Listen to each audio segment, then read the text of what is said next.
কল্পনা করুন, কোনো এক সকালে ইরান সরকার লাইভে এসে ঘোষণা করল, আমরা সফলভাবে পারমাণবিক বোমার পরীক্ষা চালিয়েছি। এই একটি খবরই পুরো পৃথিবীর মানচিত্র ও শক্তির ভারসাম্য উলটপালট করে দেওয়ার জন্য যথেষ্ট। তবে এটা এখন আর কল্পনার মধ্যে সীমাবদ্ধ নেই।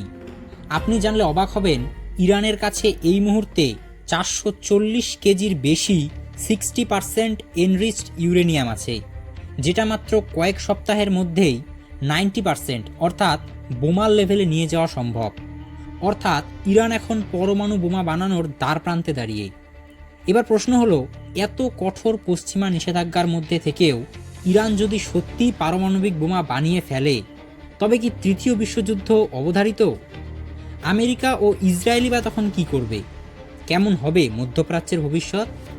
ভারত তথা আপনার উপরেই বা এর কি প্রভাব পড়বে?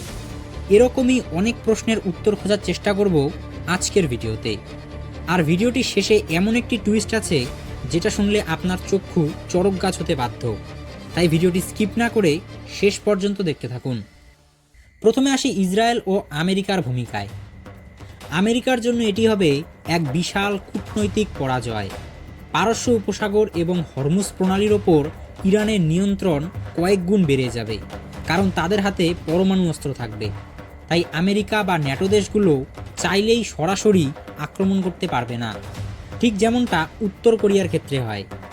অন্যদিকে ইসরায়েল প্রথমেই বলেছে, ইরান পরমাণু বোমা বানালে ইসরায়েল সেটাকে তাদের অস্তিত্বের সংকট হিসেবে দেখবে। তাই ইসরায়েলি গোয়েন্দা সংস্থা মোসাদ ও তাদের বিমান বাহিনী মিলে সরাসরি ইরানের পরমাণু স্থাপনাগুলোতে হামলা চালানোর চেষ্টা করবে। মধ্যপ্রাচ্যের উপর প্রভাব। সৌদি আরব, তুরস্ক ও ইউএইর মতো দেশগুলো তখন নিরাপত্তাহীনতায় ভুগবে এবং তারাও পরমাণু অস্ত্র বানানোর পেছনে ছুটবে। শুরু হবে এক বিপজ্জনক আর্ম রেস। মধ্যপ্রাচ্যের দেশগুলো তাদের ডিফেন্স বাজেট বাড়িয়ে দেবে প্রায় 5 গুণ এবং ভান্ডারে মজুত করবে বিলিয়ন বিলিয়ন ডলারের বিধ্বংসী সমরাস্ত্র। অর্থাৎ মধ্যপ্রাচ্য মুহূর্তেই 12 দেশ স্তূপে পরিণত হবে। এবার আসি ভারত বাংলাদেশ তথা আমাদের দৈনন্দিন জীবনের ওপর প্রভাব। একদিকে ভারতের সাথে ইরানের বাণিজ্যিক ও কৌশলগত সম্পর্ক, অন্যদিকে ইসরায়েল ও আমেরিকার সাথেও বন্ধুত্ব বজায় রাখা জরুরি। তাই ভারতের জন্য এটি হবে শাঁখের করাত। এছাড়াও হরমুজ প্রণালী দিয়ে বিশ্বের প্রায় 20% তেল ও গ্যাস এবং ভারতের প্রায় 53% গ্যাস ও 70% তেল সরবরাহ হয়।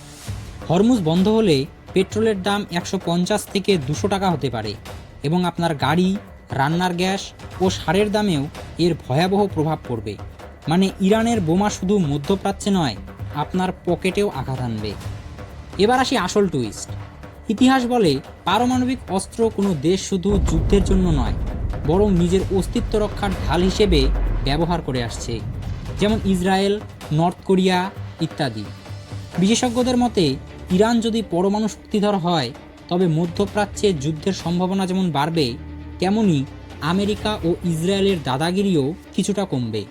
তবে সাধারণ মানুষের জন্য এটি একটি অনিশ্চিত পৃথিবীর সূচনা করবে।